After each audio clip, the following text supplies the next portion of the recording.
فرمایا ومن تطوع خیرا، اگر تم نیکی کرو گے اپنی خوشی کے ساتھ، فإن اللہ شاکر علیم، تو بے شک پھر تم اللہ کو قدر کرنے والا پاؤ، ہماری قدر ہوگی۔ نیکی کریں، یہ جو موقع آتے ہیں نا شب برات کے، شب قدر کے، یہ بنیادی طور پر اللہ تعالیٰ کی طرف سے دی ہوا موقع ہوتا ہے کہ چلو تمہیں چانس دیتے ہیں، پابندی کوئی نہیں، لیکن رب کی طرف سے نا موقع ملتا ہے، چلو تمہیں ایک موقع دیتے ہیں، چلو اپنے آپ کو کلیئر کر لو، تمہیں موقع دیتے ہیں۔ یا اللہ کیا کرے، کچھ بھی نہیں، آ کے نا سچے دل سے 2 رکعتیں پڑھ کے توبہ کرو، عرش کا مالک پچھلے سارے معاف کر دے گا، کچھ بھی نہیں، آؤ موقع ہے۔ ان لوگوں کی باتوں پہ نہ جائیں جو بلا وجہ پریشان کرتے ہیں، ہمیں بھی روز ہی سوال آتے ہیں، دل نہیں کرتا، کچھ باتیں ایسی ہیں جو کرنے کو طبیعت نہیں چاہتی، میں کروں گا بھی نہیں۔ لوگوں کو شب برات کا حوالہ بھی نہیں مل رہا، حالانکہ ترمذی شریف میں حدیث موجود ہے، صحاح ستہ کی روایت ہے، ترمذی میں موجود ہے۔ پہلے کہتے ہیں صحاح ستہ سے دکھاؤ، جب صحاح ستہ سے مل گئی تو اب اور کدھر جانا ہے؟ اور ابن ماجہ میں موجود ہے مولا علی کی روایت، اور ذرا ترتیب دیکھیے گا، یہ ترمذی کی حدیث ہے، اور امام ترمذی نے تو پورا باب باندھا ہے 15ویں شعبان پر، پورا باب۔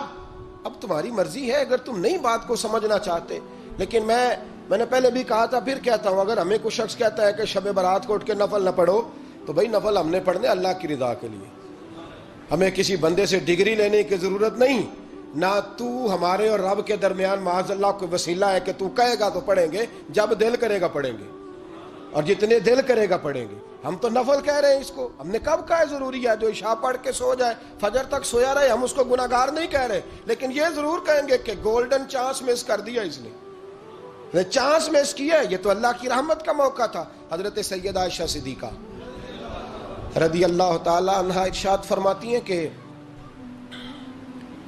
شعبان کی 15ویں رات تھی، یعنی شب برات کی رات، فرماتی ہیں شعبان کی 15ویں رات تھی، میں نے اچانک نظر ڈالی تو حضور میرے بستر میں تھے، پھر میری نظر پڑی تو حضور نہیں تھے، میرے دل میں گمان آیا، خیال آیا کہ شاید کسی اور زوجہ کی طرف حضور کا میلان تباہ ہو گیا ہو، وہاں تشریف لے گئے ہوں۔ فرماتی میں اٹھی باہر گئی تو نبی کریم علیہ السلام جنت البقیع میں تھے، قریب ایک جگہ پہ حضور دعائیں مانگ رہے تھے۔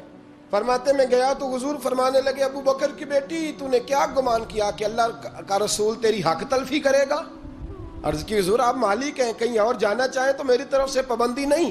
کہتی ہے وہاں کھڑے کھڑے میرے رسول کریم نے بیان فرمایا، یہ ترمذی کے لفظ ہیں، حضور نے فرمایا عائشہ یہ شعبان کی 15ویں رات ہے، مدینے میں سب سے زیادہ بکریاں بنو کلب کا قبیلہ پالتا تھا، فرمایا آج کی رات بنو کلب کے قبیلے کی بکریوں کی تعداد کے مطابق اللہ میری امت کے لوگوں کی بخشی فرما دے گا۔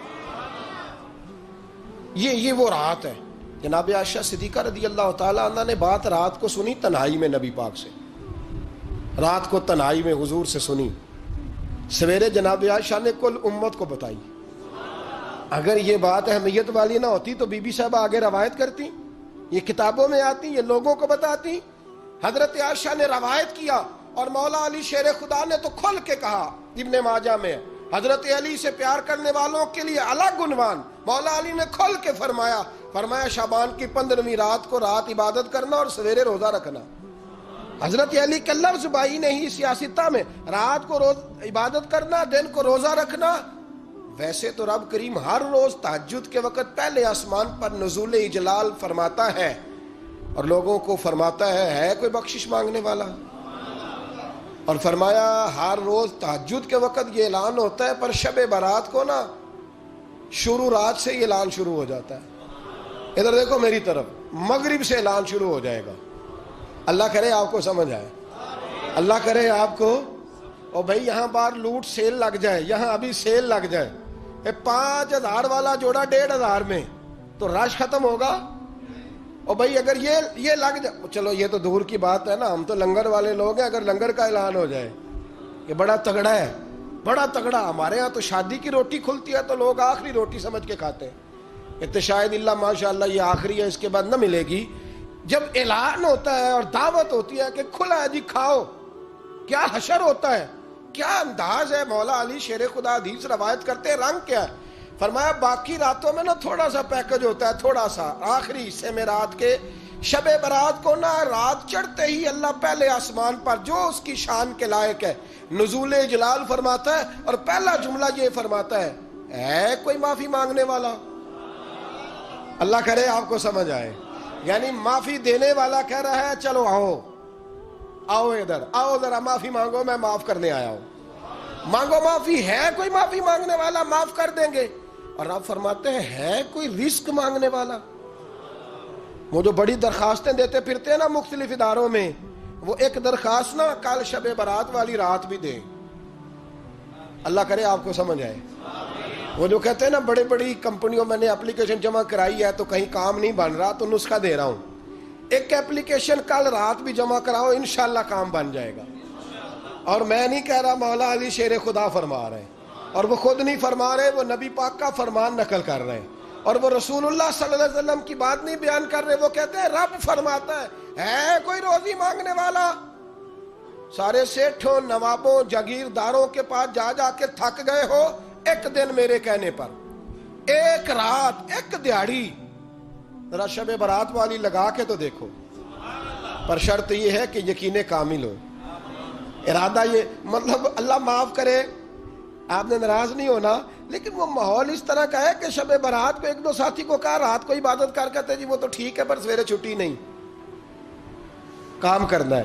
یعنی رب کہہ رہا ہے کہ تو آ جا شب برات کی رات، جو مانگے گا وہ تجھے، لیکن یہ ادھر نہیں توجہ کر رہا، یہ کہتا ہے سویرے 10 بجے دکان نہ کھلی تو مشکل ہو جائے گی، دفتر نہ گیا تو حالات آپ دیکھیں ذرا۔ اب جب یقین اس طرح کا ہو تو پھر تو بھائی ساری زندگی اداروں میں درخواستیں دینی ہیں، پھر آپ جیسا آپ کا مزاج ہوگا۔ اللہ تعالیٰ تو بندے کے گمان کے قریب ہے، تو میرے رسول پاک علیہ السلام نے ہمیں یہ میسج دیا، پیغام دیا، فرمائے اس رات جو اولاد مانگے گا رب اسے بھی عطا فرمائے گا، اس رات جو اللہ سے بخشش مانگے گا اللہ اسے بھی دے گا، اس رات جو رب کریم سے عزت مانگے گا اللہ اسے بھی عطا کرے گا۔